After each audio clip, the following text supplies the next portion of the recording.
Hello mga mothers! Good morning! Alam nyo ba, galit na galit ako. Agong umutak manan. Among noapay, kasi yung mga bata ngayon ang titigas na ng ulo. Nagtatangkan, sobrang nakasusulpang da. Amoyo ba? Kasi diba ti generation ti ubintad ta, at dati ibagbagam, awan lang, ignorant da ka. Agtatal na dalaan, so agong umutak tatay, grabe. Tataya pala nga sa wasaw, tatal na daawan dang ganda.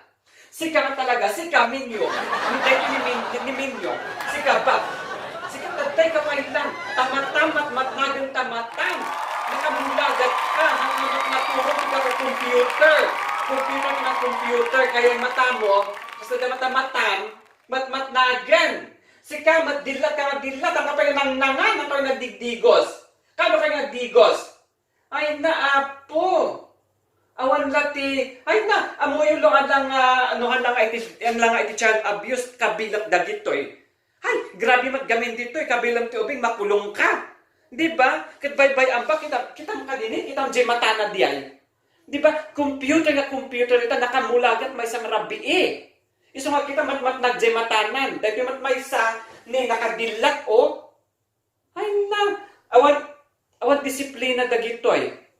Ay na, makapapungtot na talaga. Ngam anyway, kailangan na relax. Kailangan ako mag-relax, di ba? Ay nako, ang puso ko, tatasan naman yung blood pressure ko ng 1,000/700. But anyway, disiplinahin ang mga bata, di ba? Hindi sila nakikinig sa